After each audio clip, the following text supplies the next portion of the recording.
Good evening, ladies and gentlemen. Welcome to the Fidelis Leadership Institute for Talks.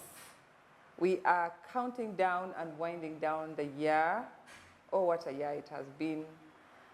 And from the Fidelis Leadership Institute, we come to you every Thursday, live on Smart 24, and on our X Space, which is the Fidelis Leadership page, to bring you conversations that matter about things that are ethical leadership and all things leadership, giving you perspectives from thought leaders, giving you information to help you just navigate life with all the bombardment we have as personal leaders in every sphere that we've been given to lead, from the smallest of fora, which is our families, to the biggest boardrooms that you can imagine.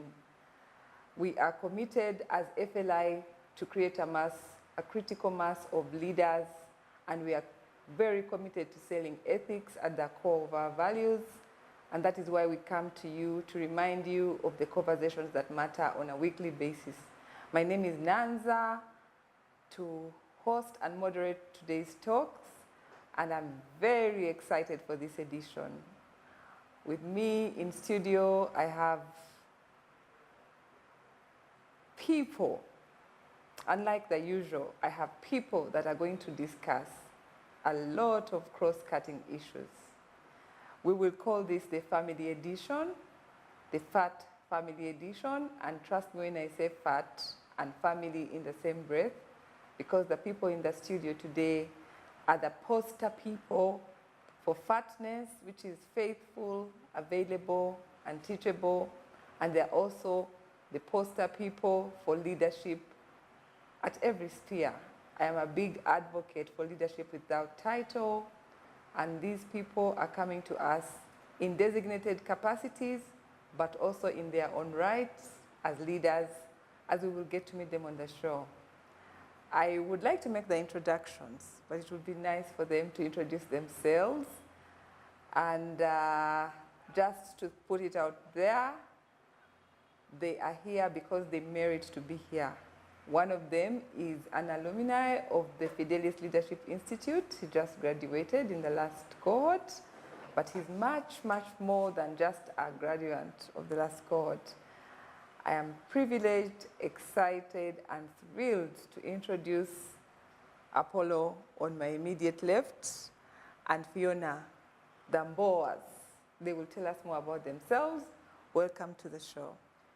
Thank you, Nanza. Thank you for inviting us. I'm already feeling fat in a literal sense, and also in the faithful and available and teachable sense.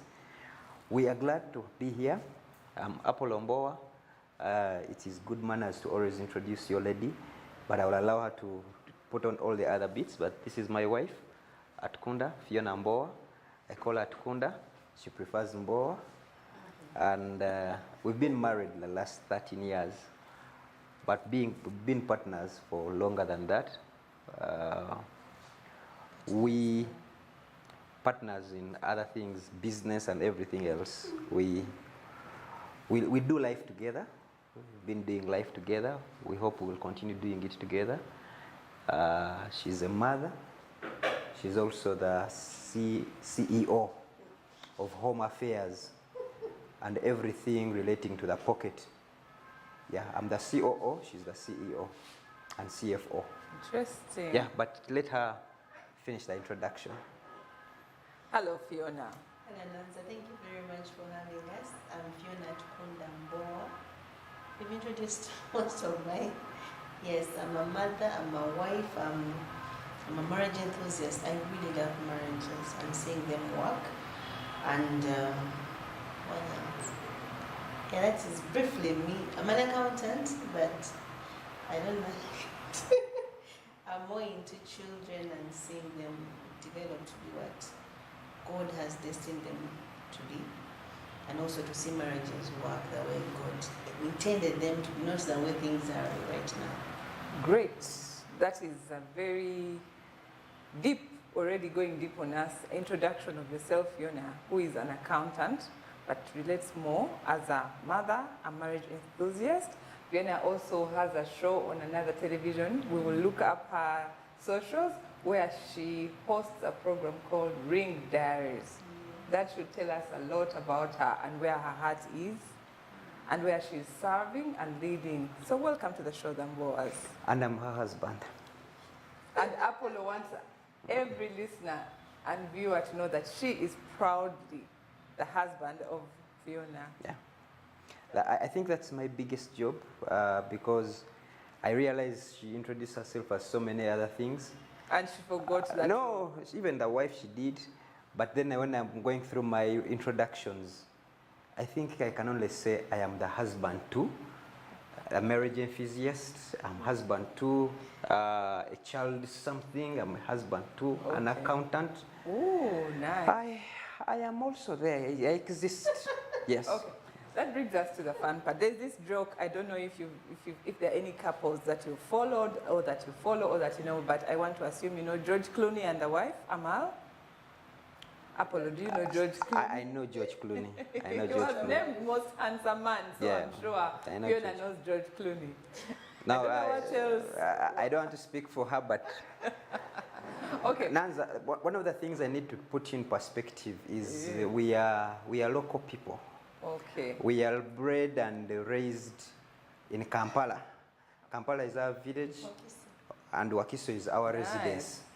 So when it comes to things international, the English you are putting in, remember who you are talking to, eh? Okay. Exposure okay, is... I bring up George Clooney and Amal not because of showbiz, by the way. It's because Amal Clooney, in her first life, or before marriage, premarital life, is a very well-accomplished international human rights activist and lawyer who has gone to The Hague, who has gone to ICC fighting for rights. She has some Syrian, Ukrainian roots, and she's really doing groundwork. And George, in his George Clooney-ness that needs no introduction, marries her later on, and they're doing very well as a couple. But when they go to events, and whether they're giving out awards or they're representing a cause because they're very big on charity and humanitarian work, sometimes they introduce Amal as George Clooney's wife.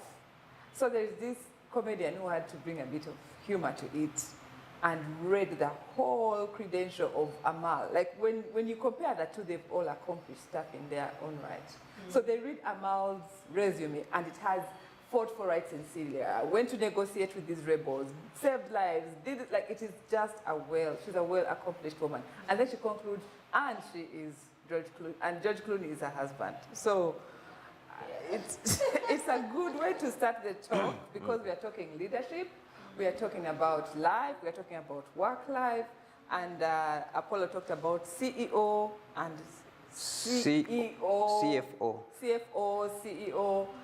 It's a big word. Of home affairs. Very big words of home affairs. Home and financial affairs. And financial affairs. Exactly where I want us to start this talk. Apollo is professionally a financial literacy expert.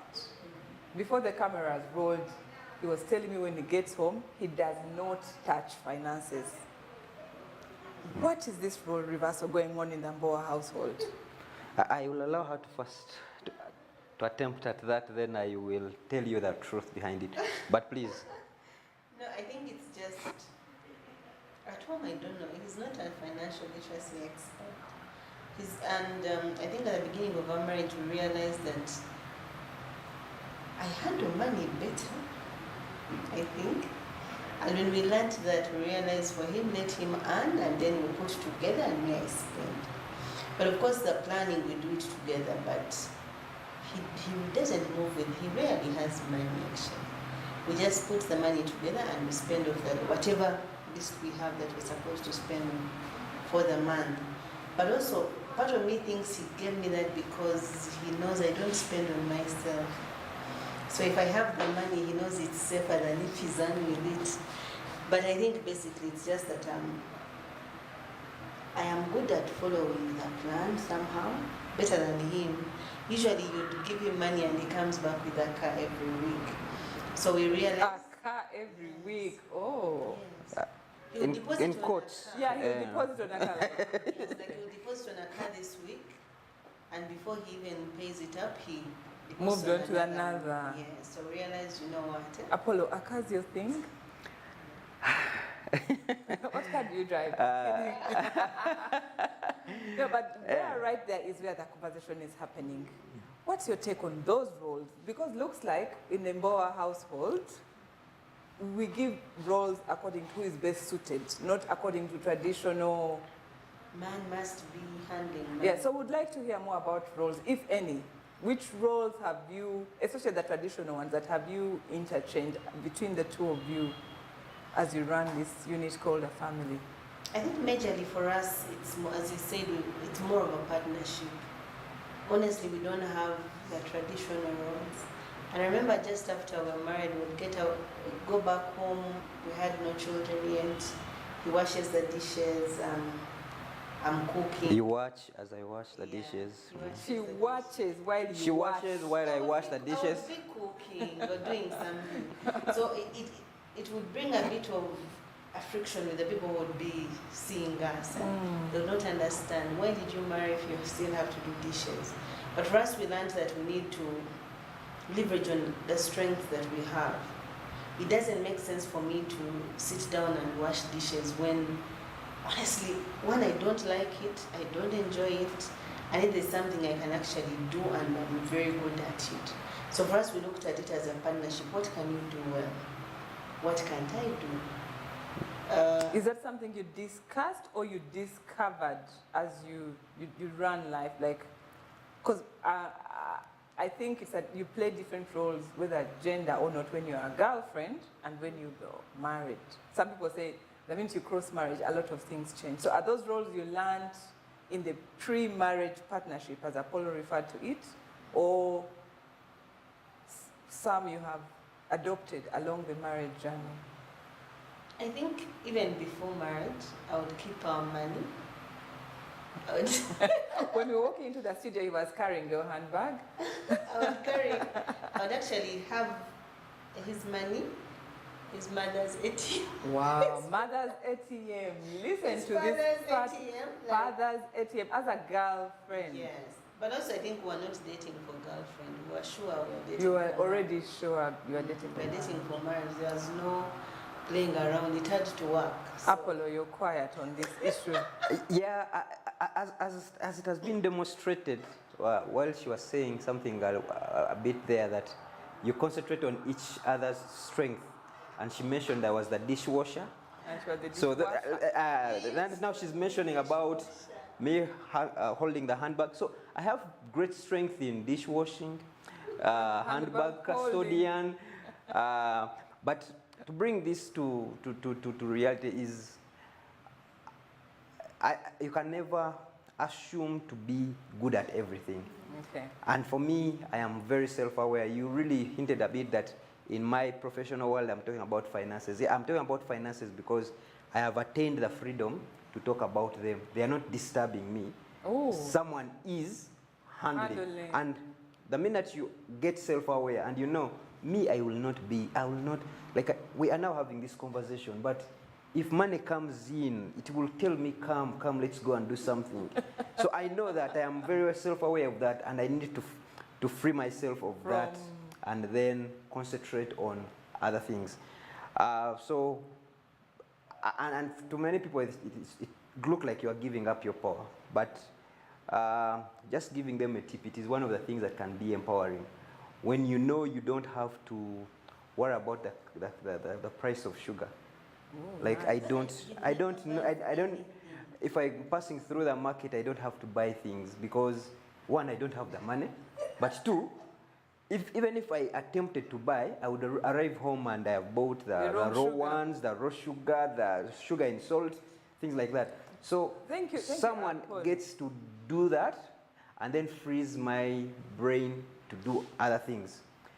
But it will also be surprising that when it comes to the children, exactly, I am the stronger party. That was my next question, for the benefit of the viewers. What roles have you maintained as the leader of the home? Because we do not want to leave our audience confused that you can be a laid-back person, especially in this era where we have lazy boys who just want the soft life. We don't want to sell Apollo as the lazy laid-back brother. It's actually far from that. So can you please confirm which are the roles you've been playing? When it comes to the children, I don't think she has woken up to feed a child for all her three. I think from the pregnancy. From the pregnancy, like that, I am stronger. Not that I may not be stronger, but I decided that I will do. I don't think she has also lifted a hand to wash clothes. I've not washed clothes in the last 13 years. Or iron. Okay, stop. Yeah. Ladies and gentlemen, But this is Fidelis Leadership Institute with the Fast Talk. This is the family edition. Already 10 minutes into the show.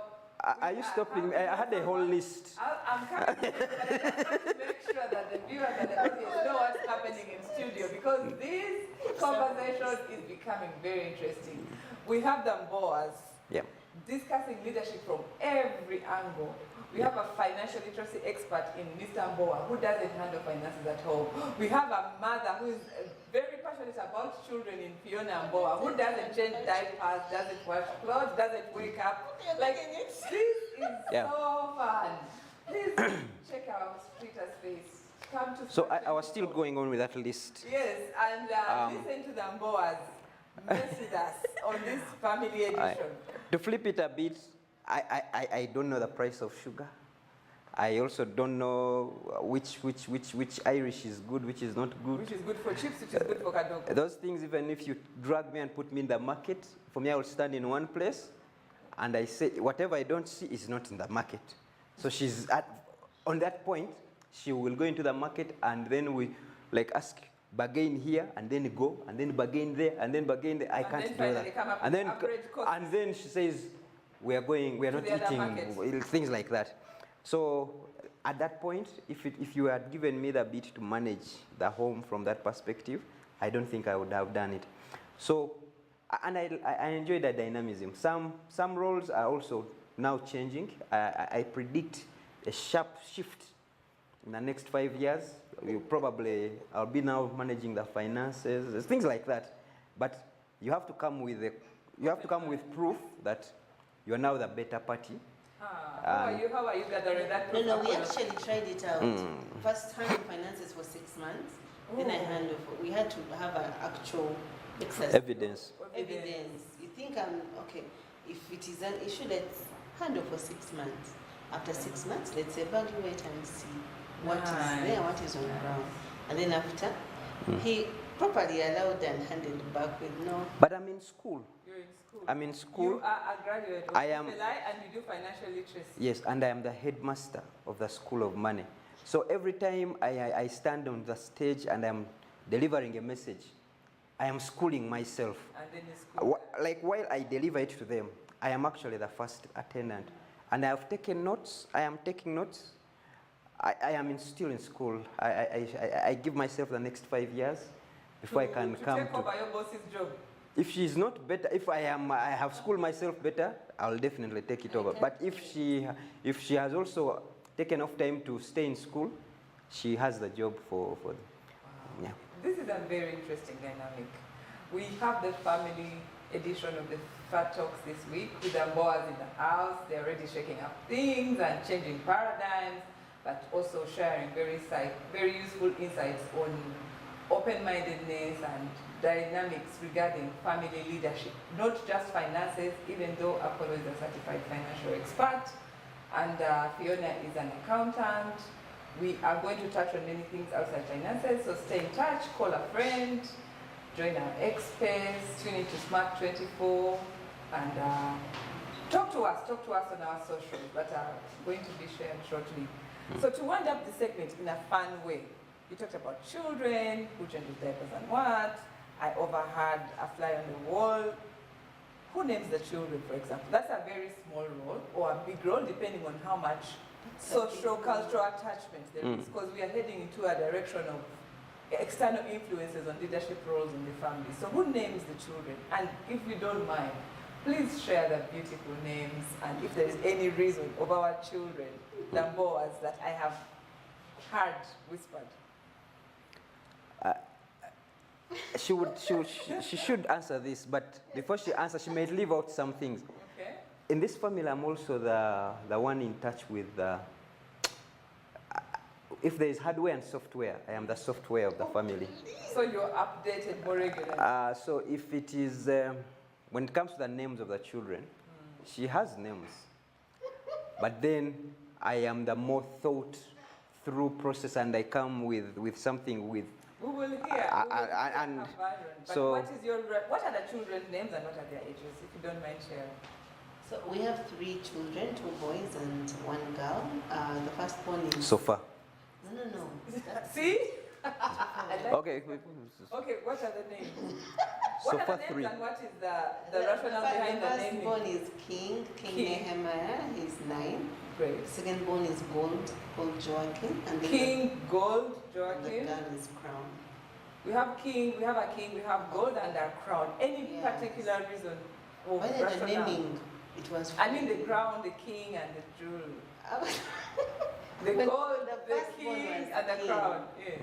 Second born is Gold. Now everyone kept wondering, let's wait to see what the third child will be named. And we said there, I'm like, okay, actually he really thinks more, he's the thinker in the home. And Creative. Creative, yes, the literature, all that. He writes very nice poems by the Ooh, So- poems. He sits down and I tell him, people are asking, what is going to be the The name next. of... I think that's why we stopped having children. The names are running out. So, Did you stop because the names are running out? Yes, Or have because you if you stopped have because there was king- that? Yes, last one, then he said so far. no, we stopped because now when you have king, you can't have something less. Otherwise, the children will feel that Okay. they're competing or someone is above the other. But king and gold are on the same level. Okay. Actually, they keep telling themselves that king has a golden crown. That's what they Interesting. That's So what they it call levels the themselves. ground. So all of them are That's leveled. nice. Apollo, quickly, since you're the thinker, in the next 2 minutes before you take a break, what is your reasoning as you name? Is that what is in a name? Why do you give them those very unique and interesting names in a minute or so? No, it's the feel. This morning I was telling someone I never accept when someone invites me to talk, I need to get a message. Not that I'm a prophet or anything, but I need to feel to get into your space. So for each of these children, I get into a space where I need to. What do I think of this child? What would I am sort of.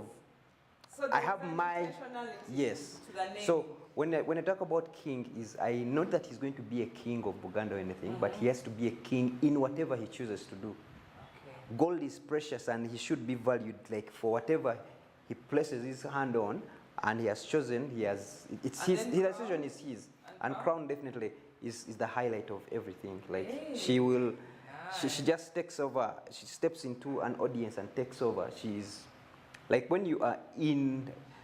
When someone is putting on a crown, you may not see their face. You'll see the crown. It's a So, representation of something. yes. So you're speaking into their lives. Yeah. Thank you so much for this first segment. It's been fun, and we have had Mama King and Tata Gold and Crownly parents, and we are not just throwing out fun statements. Yeah, we have parents who are leading by not conforming. They've shared vulnerably and openly, especially Fiona, thank you for saying that you're not feeling orchestralized for being an unconventional lady. Apollo has proudly says he changes diapers and washes dishes. Fiona has told us she doesn't know when she last did laundry in the house, but they are still a functional family. They're doing things together. We're going to hear a lot more about what they're doing as a pair and as a family in the coming segment. And thank you for joining us. I think this is the best show to kind of wind down with all the year's stress. It has brought a bit of life and light onto the talk, onto the FA talks. We will continue shortly, but this is to remind you that Fidelis Leadership Institute is still here to serve you and train you and teach you and handhold you through all spheres of life. We teach a plethora of things, but not from an academic angle, from a practical angle. We sell ethics, which is very difficult to do in this era. because we want to create a critical mass of leaders, not just impacting our African community, but globally. So stay tuned, check our socials. We have a cohort starting in February next year. Apply, call in for more information, and keep in touch with us. So thank you very much, and we will be right back with another interesting segment with Mbowas on the Fat Family Edition.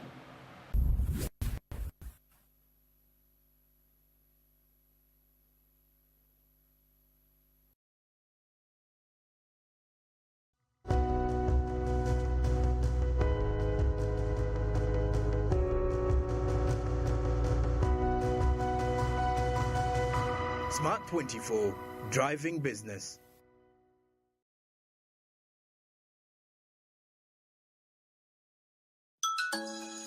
Equator Commercial Farming and Processing tukuletedde products ez'enjawulo okuva mu nsujju nga muno mulimu pure pumpkin flour eno nsujju njereere, Ecofab composite flour buno nno bwo buugi butabuddwamu ebirungo eby'enjawulo, instant cereal cutie ono kagwirawo okuteeka buteesi mu mazzi agookya oba mata wamma owulira eddekende. Ate vibe sauce zino nva zeetaaga bwetaazi nnyaanya na katungulu olyoka owute gw'ofune vibe. Gwe alina baby vibe toddler mwekwate nnyo, vibe mother omukyala ayonsa sakono y'ow'olubuto mwettanire nnyo. Pumpkin seed oil ono mulungi ku ndwadde za prostate ate awamu n'okwerabiralabira. Vibe family n'ebirala bingi. Gwe abyetaaze kyayira supermarket yonna ekuli okumpi oba tukubire ku nnamba z'essimu zino: 0755 34 64 9 oba 0787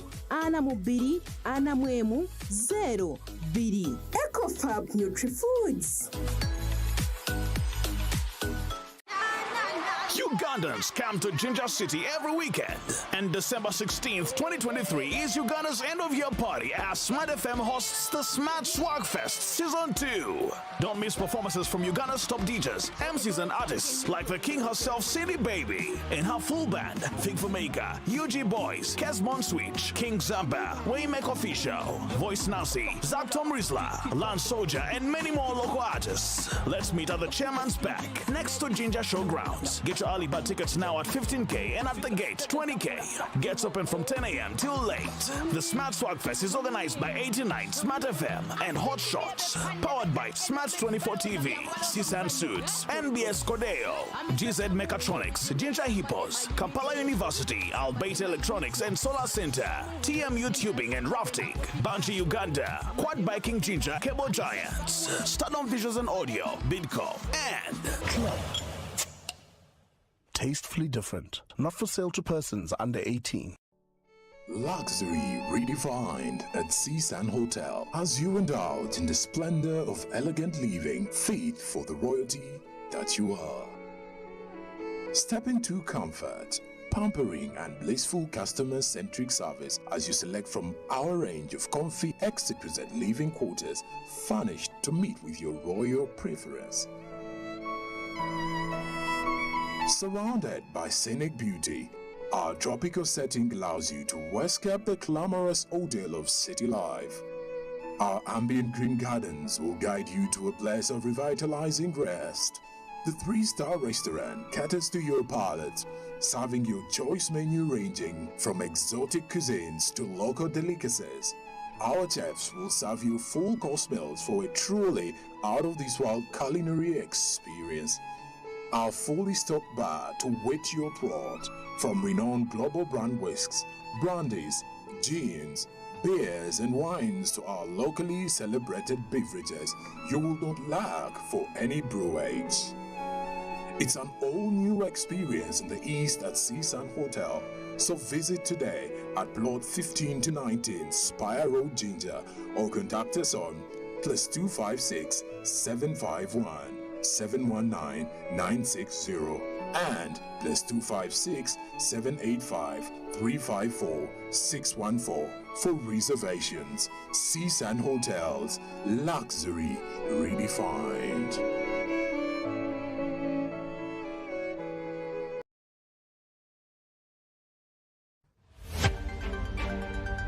This State Minister for Trade Harriet Ntabazi has said that Uganda is set to abandon the US market if its participation is hinged on condition that the country accepts homosexuality, urging that Uganda has enough markets to sell its products.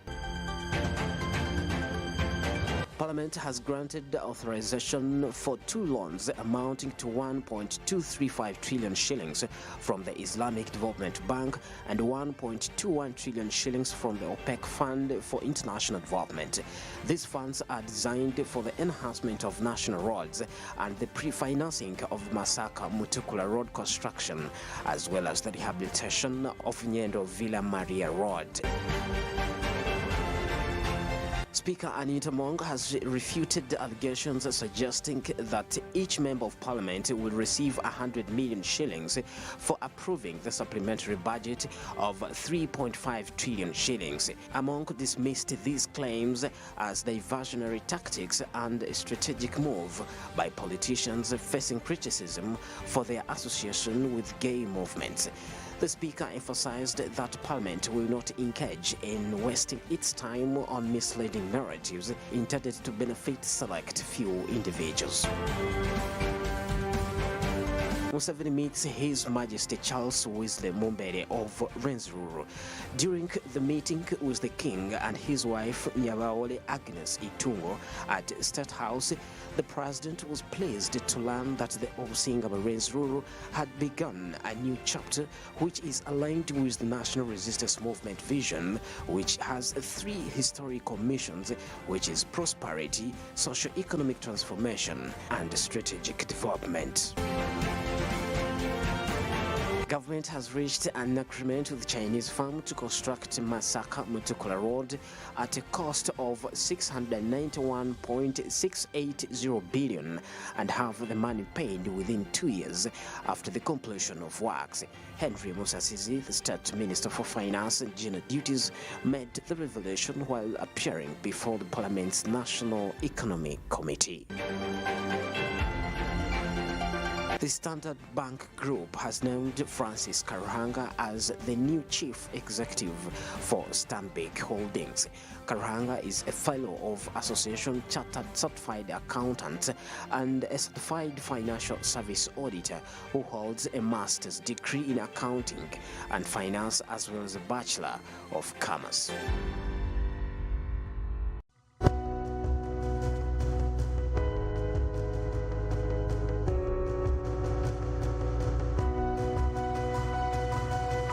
Smart 24, driving business.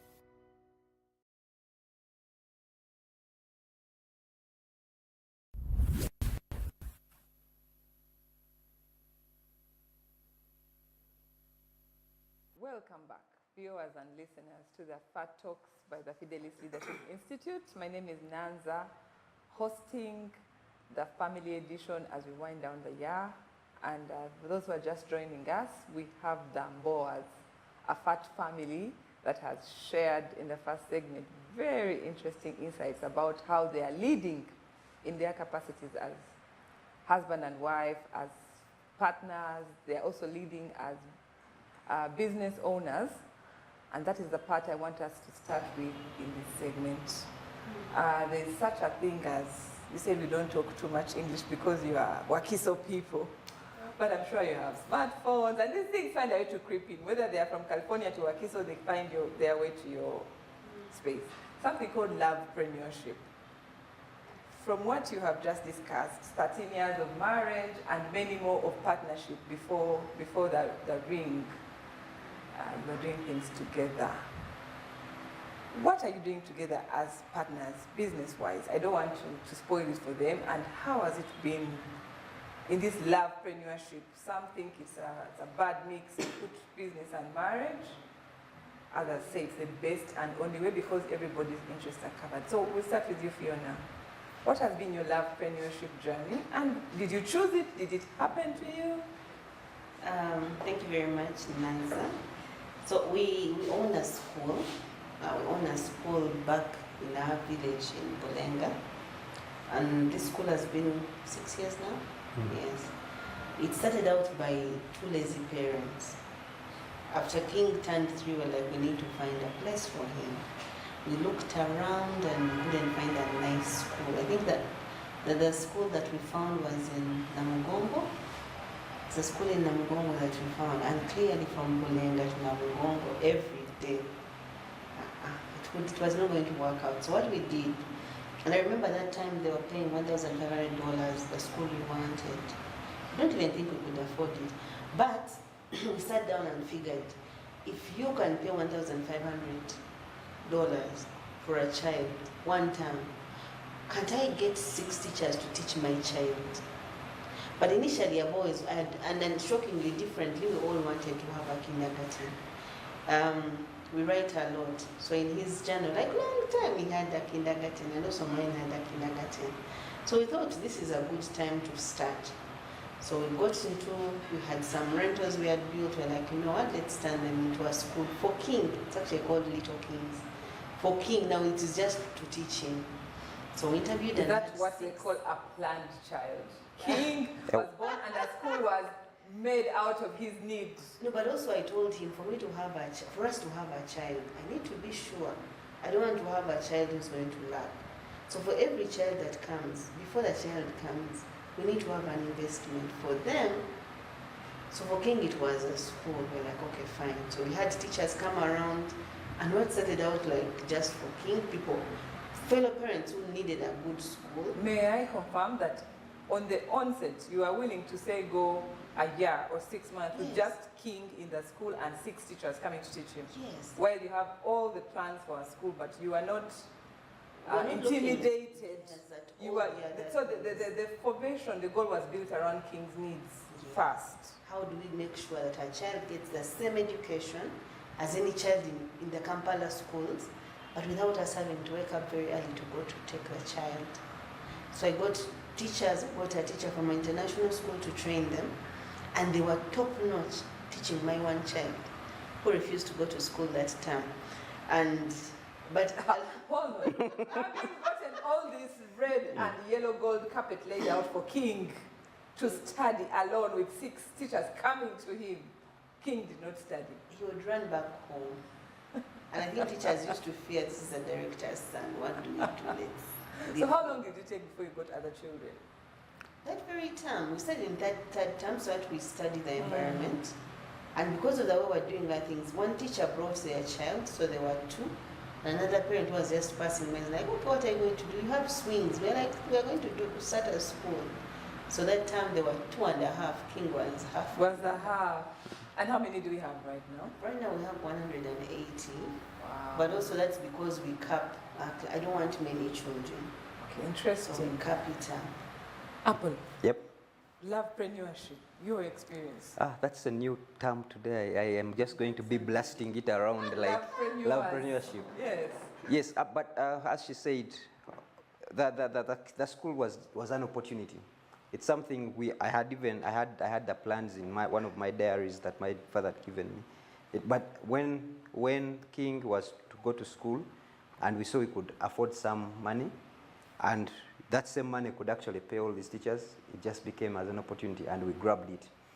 The dream was let's run the kindergarten, but in my head, my dream was I need to do a whole primary. Right now we are on P5, P6. We have gone to P6. We are at 180.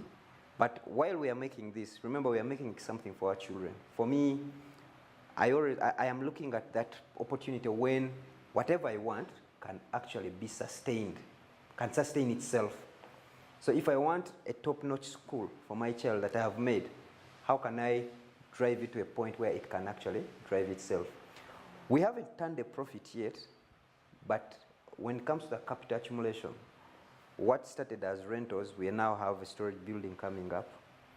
We haven't. So there's a bit of financial intentionality also. Yes, You know yes. what it means to stay with a financial teacher?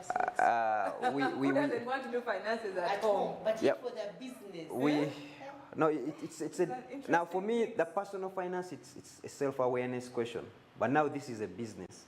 And it now has turned out to be, before it wasn't her full time, but now it has turned So out we to have be now personal the full finance, time. and now we have corporate finance, Yes. and who is good at personal finance. Yes. But I don't want this to dwindle so much into a financial literacy thing, which I know Apollo is you have a proclivity because it's what you breathe and breathe on Monday to Friday, 8 a.m. to 8 p.m. almost. I would like us to bring this conversation down to dynamics of just people working together as husband and wife in the business sense. What are your 1, 2, 3 tips? 2 or not 2, because those who are for it have their reasons. And those who say don't mix have their reasons. Let's hear from you. Let's hear from the horses now. So, about working together, for us it's practically that working together. It is not whose business, it is working together. Bottom line is, if we work together, what comes in? Now, for the school, she's the principal head. We had a car business, I am into cars, so I take lead on that. Because each of us has their strength, and each of us has targets. So when you take up something, you're doing targets. You have targets, what do you bring, and we have some of those meetings which end up when you are not talking to each other, of trying to reprimand each other, and you're telling her, by the way, no, I am not convinced. And then it turns into a different story. You know, when your boardroom is also the bedroom, it turns into a different story, and you have to humble up and say, okay, we will continue from here tomorrow. But the bottom line is you work together. Because, and I keep asking people that if you have decided to share all the other things, this is just business, this is just money, share. When you fail together. Now the beauty about working together is when you fail, the other one cannot even say it was your thing.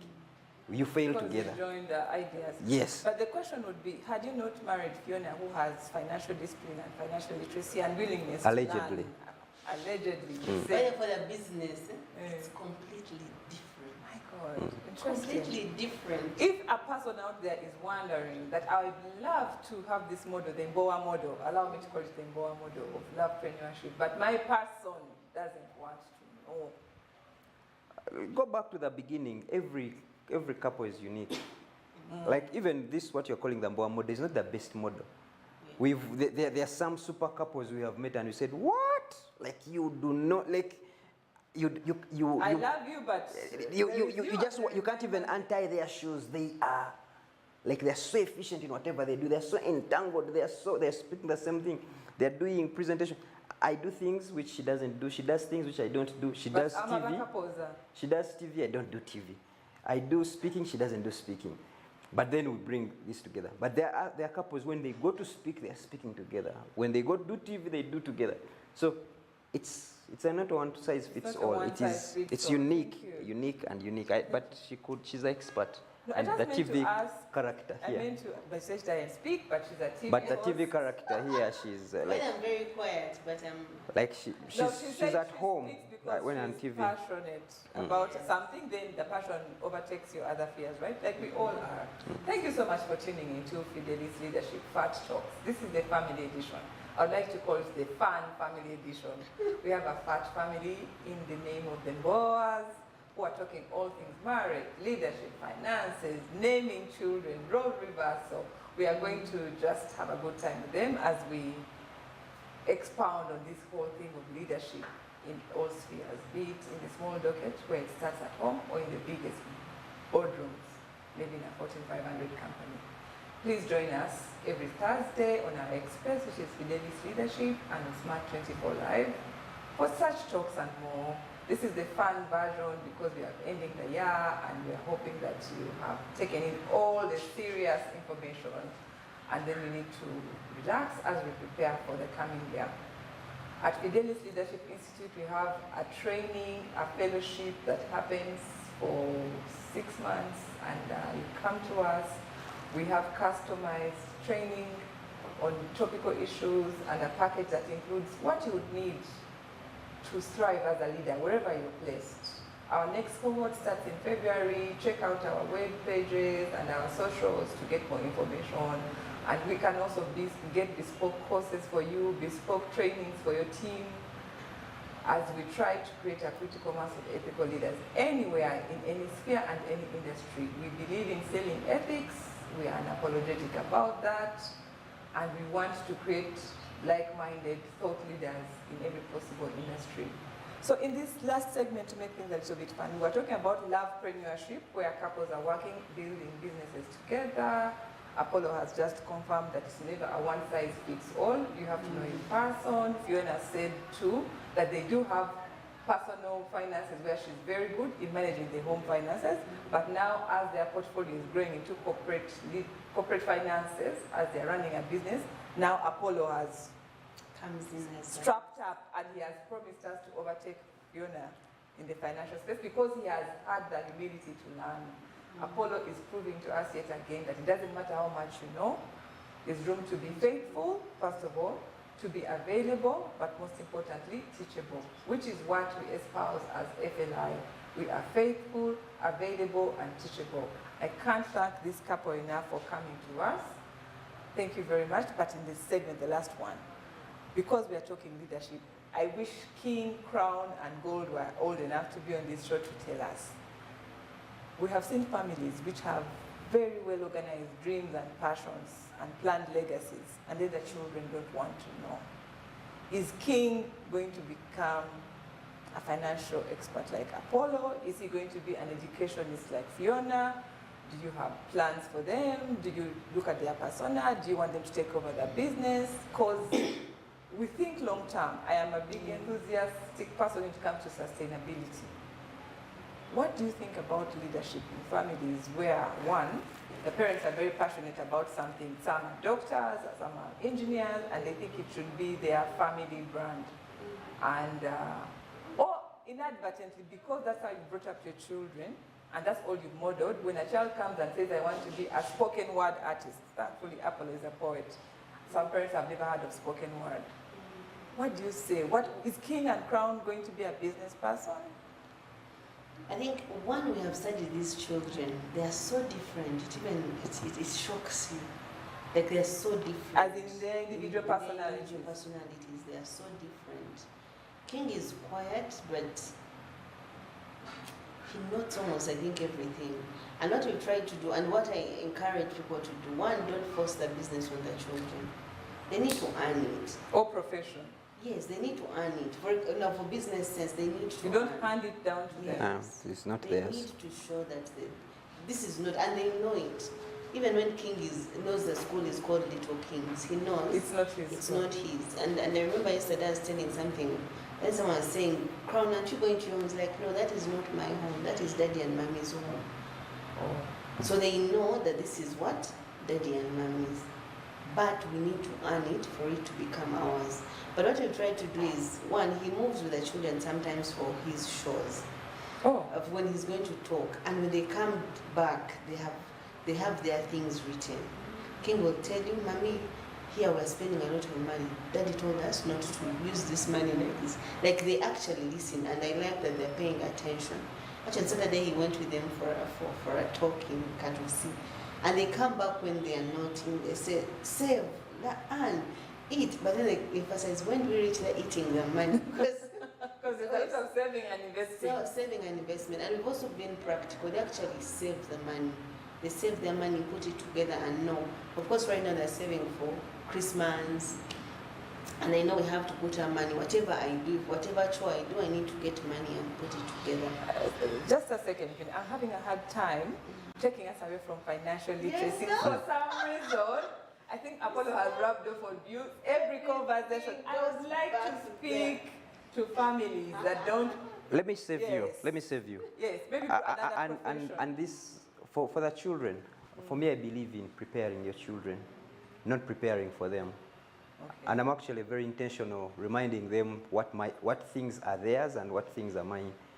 I will tell them off, and sometimes their mother thought it was being rude, but I'm getting them to a point to want to earn something. So, do we want them to take over us? I would want them to take over themselves, not us, because they are going to be more times better than us. As a parent, I don't wish them, I haven't earned it all. I just wish them to earn much bigger, do greater things. The school may be a beginning. Maybe they need to have universities. Why are we putting them into the school? Now, what if it turned out that your child is talented and is going to be a Messi, but all you have Let them go. Let them go. The peace of mind to allow them be whatever God has. Yeah, because what we are doing is for ourselves. Like it's for ourselves. It's very clear that these children are our relatives. But you keep saying they're relatives. Like the children are relatives. It's for ourselves. So if they have done something for themselves, I'm very sure what we have done for ourselves, we shall not will outlive it. No, we shall not outlive it. We'll leave it for them.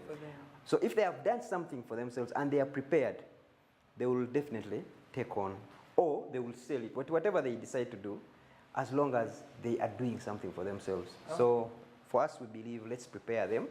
Let's not prepare for them.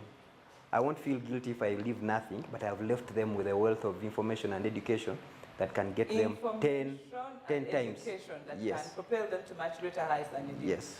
Thank you very much, Apollo. So they have a school, which, we began in a school where we are providing all the basic needs. So that child is empowered enough to be whatever they want. Pick whatever they want. Like King is a champion. Gold is quiet. Crown is a singer. So, and Fiona, they're still evolving. Please speak to a parent or an aspiring parent who has this dream life already built up for their child, and they are beginning to say, especially mothers, there is that feeling when you didn't do something, especially those who conceived early or got married early and gave up. I'm speaking from a lady's perspective now. And they say, I was in med school, then I got pregnant, or I was in law school, and I know my child can be a lawyer, and then even medically, they say, we give them the genes. So if they have a proclivity, or sometimes that's what you're modeling, speak to a parent out there who has a child, and their interests are completely different. What would you say to them? I think we need to let the children shine in the areas that they are good at. Of course, it's good to see a child take over from you, but if we force the children to do things because we want them to, they may do them, but they will not shine. Everyone is different. Everyone has a special talent. I think growing up, my father kept saying, wanting me to be a lawyer. And I really, I like literature, but I hated everything to do with reading. Until I reached a point, I'm like, you know what, math comes easy. Why don't you let me do math and leave me alone? You can do lawyer. You can be a lawyer yourself. So we need to realize that, one, we are individuals. These children are different. Even when they are the same blood, those children, the way we are saying, king is different, gold is different, crown is different. So we need to be able to look at the unique things they have. And for me now, I'm even going away from the classroom. We need to know what is the child good at, and grow that thing, because that is what makes them different. Unique. Everyone can get a 4, but what makes you stand out is that extra thing that you have, and those are inborn. Thank you. Thank you very much, Fiona. If we have a minute before the next segment, I just want to touch on something we talked about jokingly in the first segment, but now that we get to understand the Mbowas, we have to understand the family dynamic better. Apollo, Fiona was open enough to tell us that even at dating time, you trusted her with your finances and your parents' finances. A listener out there is wondering, in this day and age of my money is my money and her money is her money and his money is our money, where people are even asking for transport money. These are realities of young people, especially considering marriage or refusing to get married because of fear of those responsibilities. What was the informative values that you saw in Fiona that made you trust her with your finances, your dad's ATM card, your mom's ATM card, before she even became your wife? I think before he answers, but I find that very ridiculous. Ladies wanting to ask for transport money. I don't know. And Kameza. What are you working for? I think if you want to be taken care of, stay home and be taken care of. But it doesn't make sense for someone. At your parents. Yes, it doesn't make sense for me to be working, and my money is mine. So why am I working? Yes. Okay, but tell us about that, the value system that you saw, or that people should ask, because somebody out there is like, Apollo is a lover boy, Bamteka Mchupa, Fiona Msaoya, and something like that. But let's demystify these things. No. For me, maybe I am a lazy person. But when my eyes set on her, I told her, I see a wife, not a girlfriend. So at that point, my orientation was clear where we are going. And your actions aligned. We are not going to be, I don't have that much time in life. But you didn't speak to the values. What did you see that a young 29, 30-year-old man should see? 23. Imagine. So exactly, what should they be looking out? Okay, give us the green flags. The green flags. We won't talk about red flags on this show because we are promoting ethical leadership. The green flags. You see, who you give your money and how they treat that money. Will they multiply it? If they multiply it, that's a goal.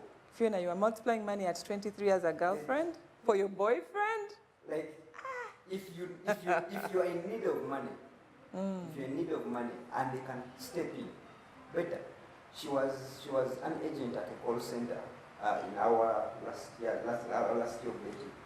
I was a sales agent at an insurance company, earning 150 and 600. But if she has not become pompous because she's earning more. Oh, there's even that discrepancy. Yeah, and she's able to come through. I had a motorcycle then and fuel that motorcycle. That's as in, why not? Why not? Like, give her the ATM. But that's what the dynamic of why did you have your parents' ATMs? Or did you have a fund set aside for them? Again, we are talking finances. Yes, again, and you're trying to run it from me.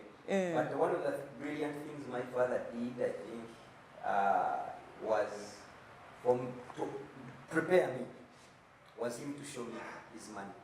Oh, are you an only son or an only child? I'm the last one. So he said, you are the last one, everyone says, change. But you know what I earn. And how he said to you, I was going to campus. He even handed me a car, which I later realized it was safer staying at home because I could see what he earns. And the cost of running the car. So that just woke you up. Woke me up. It made me grow up faster. Up to now, I had to sneak it back to him around last year. Thank you very much, Mbowas. Right there is where we're going to take a break. Ladies and gentlemen, viewers, is where we are going to discuss in the next segment as we wind up because we brought in the family dynamic. This is the Fidelis Leadership Institute, Fat Talks, where we have conversations that matter.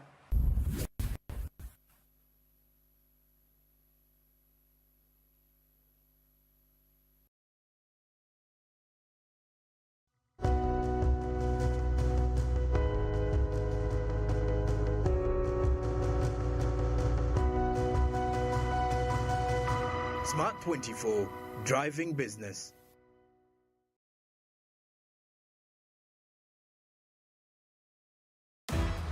We have the best services here at Hotel Mara. You are very rude, Mr. Chief. I want her to have longer nails like those ones. Like mine. So that she can tickle me in the back. You're serious? I don't have that kind of money. Then you are going to wash the dishes. Me? Waitress, haunya kamwa. But my mouth doesn't smell. Hey. It doesn't. Steve, you're like my dad. Shia, is your father as handsome as me?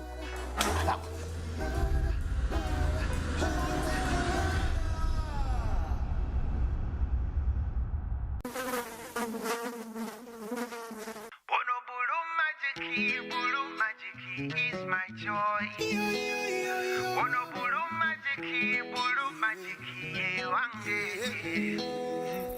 Ayo, talaba kumabala atukuza nonyirira okirako enyange tayisa bubi faburiki kyonna kyekiri kigwa lwa bulu magiki. Bulu magiki is my choice. Ono bulu magiki ye wange. And the bulu magiki is my choice. Hey, ono bulu magiki ye wange.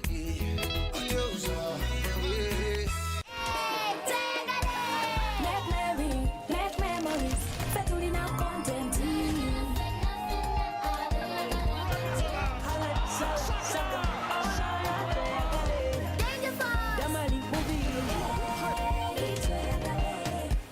Cutting away weefunire decoder oba osigale nga weeyunze ku GOTV weeyagale mu nnaku zino enkulu kuvira ddala ku mutwalo gumu kitundu zokka osobola okwefunira pakeji gy'okunyumira awamu ne famire yo. GOTV Uganda, love it.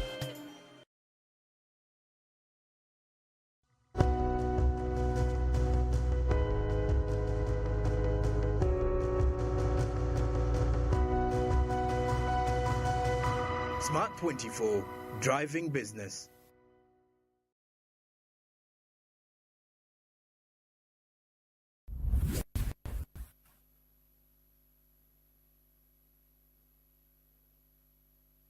Welcome back, listeners and viewers. This is the Fidelis Leadership Institute, FAT Talks, live on Smart 24 and our X Spaces. This is the family edition, and I dare say the fun family edition, because we have none other than the Mbowas in the house, and they brought their Vava room to this show. We had a first segment and a second segment, and this is a third segment where we are going to ice this beautiful cake of leadership in families. And those who are just catching the show now, please go back and listen from the start. There's been lots of insights and interesting paradigm shifts happening while we were discussing with the Mbowas. We have Apollo and Fiona. And for this segment, we take back us a little. We talked about family finances again, with Apollo and Fiona telling us how, while Fiona was still a girlfriend, Apollo trusted her so much that he gave her his own finances to manage, Apollo's father's finances and mother's. Basically, she was managing in-laws' ATM cards while she's a girlfriend at 23 years. And that is where I want us to pick up this last segment from. In an African context, which Apollo and Fiona have confirmed because they are Bulenga Wakiso people, they know, and we do believe even in at Fidelis, that it takes a village. Apollo and Fiona have told us the things they have done intentionally to make sure that their children are fed and informed and raised in a way that will make them sustainable, responsible individuals that will outlive Apollo's legacy. They have talked about independence, in dreams, in persona, and we've dissected all these issues. And now to bring it home, because we don't live in a cage, king, crown, and gold are going to live in the real world. In this last segment of the family edition of Fat Talks, we would like Apollo and Fiona to give us insights.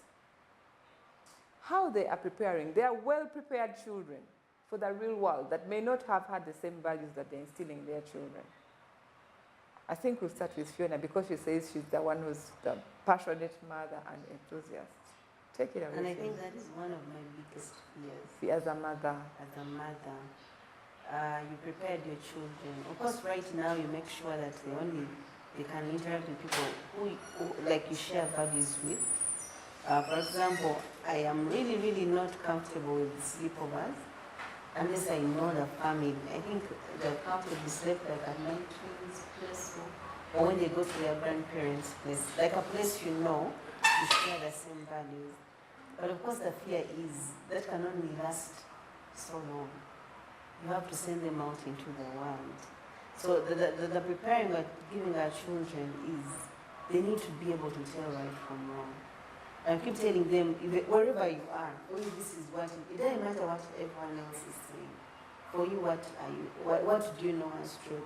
And I keep praying that every time they're faced with such a challenge, that somehow our voices come through and they're able to be. So you're rewiring, reprogramming. She said he's the software and you're the hardware. Actually, now that you're the hardware, can we hear how many software updates do you need to make in light of the changing society? This is a very serious question. Apollo, as the software leader of the home. One of the things that keeps her really up is where will my children be? And being who we are, the world is also watching and waiting. I can tell you just by giving birth to the firstborn, there are people who are already waiting for that firstborn to fail.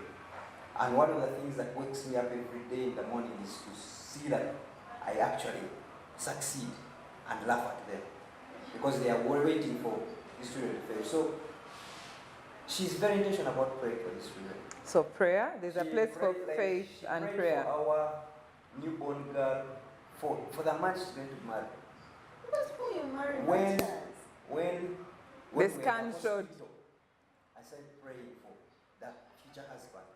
So Oh, she's praying that's Queen. for King, King. for Crown. Crown, sorry. Praying, he's praying for the future, Crown's husband. for the wives that are going to come for our children. But one of the things I've also realized, we have grown up ourselves. We've grown up when we don't have discussions with our parents. Okay. So for me, I have opened it up. I let them challenge me, but I've also given them standards. When you want to challenge me, bring evidence, and they understand the concept of evidence, not just Hear saying us say. something. So we have an ongoing debate right now, which I am clearly winning, but I'm being told that they are now waiting for me about Santa. Santa Claus, And yes. I've told them Santa is not real. They have said Santa is real. I have bring the evidence. They have brought their YouTube videos. I brought mine. Now today I don't know what they are bringing. You don't know the outcome. But yesterday I had one of them who I've been told has been flipped. But much as we both know what the actual thing is, I'm not just going to enforce it on them. That Santa doesn't exist. I've given them a chance, but we will definitely get to that place. So I have given them that. You're empowering the children to think for themselves and giving them training ground at home right now, so that when they get to the world out there, decision making is not a new phenomenon to them. As And a person confidence. who has seen people hired or worked in the corporate world, what the children lack is not the academic knowledge. It's the confidence, it's the soft skills, it's the things they should have learned from home that no one ever got to teach them. And then they are handed to you, you are supervising them, the person you entrust. You tell them something in a different tone, and they go crying, and then they pick up something, and maybe you're harassing me, because they have not gotten that bit of. So you're giving them the best you can at home, while giving them opportunities to be exposed to what the real world will be that is probably different from the environment at home. That's why the environment at home, we are creating it to push them in the environment. To the out. I am very, very sure they are not going to work for me. They are going to be out there in the world. Even when they're given a choice, work for me or they may choose to work for someone else. So I need to give them those skills. And I have seen, when I'm hiring, what skills do I want? Let me share. Because when you have those skills, when we came to this, you didn't ask me for my qualifications. No, I didn't. But one of the things you're confident when you're making that phone call is I have a skill, I will talk. You're a fat family. Exactly. Yes. So if anyone can see my children and say this, they have that skill, like they will go places without. I don't have to take them to Harvard. I've already told them I'm not taking them to Oxford. Or if they want to go, they will go by on their own money. But I am giving them the basic skills that if they want to go to Oxford, they can fit in Oxford. So mine is more, let's prepare them. I'm also preparing myself, and I keep telling myself they are relatives, because these guys are going to be so exceptional in life that they will need to leave my jurisdiction. Yeah, they become too big for your pond. So I am preparing myself, and I keep telling her they are relatives. They are relatives. So that when they go, and I'm seeing them on TV, elsewhere, I am not saying when are they coming back. I am preparing them for the world. They are going to be kings in their own right, and home is a small kingdom. They have to go and rule in another kingdom. So it could be in Britain, it could be in Hungary, it could be in Ukraine. USA, it could be in Ukraine. I am getting Apollo, right there is where I want us to put a small pin, because I'm coming to the topic of empty nesters, and you kind of preempted. But before we go there, I would like to ask Fiona. We've talked about crown, gold, and king very well. But again, to the concept of it takes a village. How are you influencing and leading the village in other children that are not in the Mbowa household? Okay, you have a school, but to the family dynamic of extended family. Because in Fidelis, we believe in mentorship. What you learn, you give. And if your model is so unique that it can't fit with the cousins, and these are the same people they're going to grow up as peers, I don't know. In Africa, it's a catch-22. To live in your small world, and it's like, my son doesn't speak Luganda. and I'm struggling. I know it is going to be a handicap if he gets out of my household and doesn't have a mother tongue fluency. So what are we doing to create that balance outside our home? You are already leading in the community, but now to the family context, extended family, which is our reality, most of us as African people.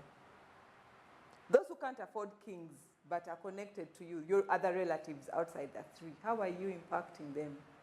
I think one, we've made it, I think he's saying something that we're not breaking even, because we're trying to make Little Kings as affordable as possible. Like I want even that child in Nangwade who is around me to be able to afford an education that a minister's child can afford. But what we are doing is making sure we lower the rates. Our school fees is ridiculous by them, given the things that we offer. But also one thing that that for me stands out for me is self-esteem in children. And that's one thing we emphasize. So you find that at school we have one fee. My teachers never know who has defaulted, who has not defaulted. We are all the same. We don't pack anything. We don't even bring a pencil just in case you bring a big and I bring another brand. At school, the ground is leveled. I don't care if it's skin, I don't care if it's anyone. We are all the same. If you're eating cassava, we're all going to eat cassava. If the next day we're eating sausages, let us all. So what I'm trying to do is, this is a community that my children are in. I cannot run away from it. So what I'm trying to do is, let me be able to enable as many children in the community as I can. For example, King, it started out by chess, we had a trainer for King. When I saw him being excellent, I was like, there must be children in the school who have the potential. But the parents cannot afford private trainers that I can. So I got the trainer to actually go to school. And we were amazed. Actually, I think two people even beat King. They were better than him. But the parents couldn't afford. So we availed that skill in the school at no cost. Thank you. I'm sorry our time is quickly running short, but I hear you saying that what you want for your child, for the next circle of influence around him, be they neighborhood children or those in the same school, you try to avail the same opportunities. That is what we call faithful, available, and teachable in this leadership institute of ours. To crown this now, keeps talking about relatives, and it just feeds into the narrative of empty nesters. When we invest so much in our children, there's like a degree of entitlement. To the empty nesters out there who are wondering, I spent 50, 40 years, 30 years of my life, especially single moms or single parent households, and then the children go and start to fly and live on their own. What can we do the way Apollo teaches about retirement? How can we prepare for the emptiness, which is sure to come? King will be 20 one day and he will go. Crown will be 25 and fall in love and go. What is the message to the empty nesters? Those who are in the season or are preparing for the season. And that is something we neglect, especially as mothers. We focus on the children and forget the spouse. Now for me, of course we have our struggles, but this is the most important. It's there before, now, and then after the children have gone. So if you concentrate on the children, when they leave, that's why you find us following our children. Trying to be against the employer to look after grandchildren. Let me go and take care of the children. Because this is messy. So we need to work on, now this is a married person, but we need to work on the two of us. So that whether the children are born, or even if they are not children, this can stand the test of time. Thank you. Yes, I talk about single parent household where there is no other party, but also let's hear from Apollo on empty nesters. No. You are doing so much. You are working 6 days a week to afford your children a good education, good life. What does that good life mean? That good life is not in your home. That good life is out there. You're taking them to an international school, meaning you're exposing them to the globe. So while you are doing that, be cautious that you are actually enabling them. And the outcome of enabling them is them leaving. Oh, so the definite outcome of your empowerment to stay. Oh. So when they leave, you have actually done your part. Thank you so much, Mbowas. This has been a fun edition of the Fat Talks, the family edition that is bringing the year to a beautiful close. And thank you, listeners and viewers. We have really had a great time with Mbowas. We've talked all things family, leadership, entrepreneurship, lovepreneurship. We've overturned paradigms. We've known role distribution and role reversal. We've done so much. So please check out this episode on Smart 24, the repeat. Look at our socials to get the replays on YouTube. A link will be put up. And I just want to thank you yet again for joining us on the Fidelis Leadership Fat Talks that happen every Thursday. We do have a cohort for the fellowship starting in February. Look for us, check on us, call us to make bespoke trainings for your organization, for your team. And let's keep the conversation going, the conversations that matter. Thank you so much, the Mbowas, yet again, and we look forward to having you again when Gold, Crown, and King are able to testify if this journey you put them on is worth it, if they're doing according to how you prepared for them, and what their experience is. We really look forward. Fidelis is here. We hope that one day we can have a full circle moment when the children testify to our efforts in creating faithful, available, and a teachable critical mass of ethical leaders.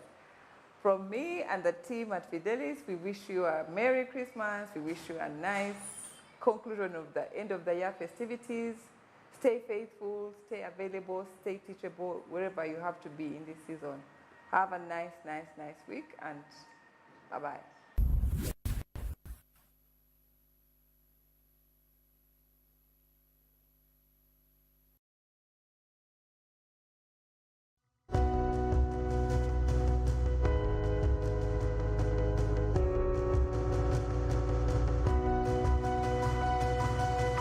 Smart 24, driving business.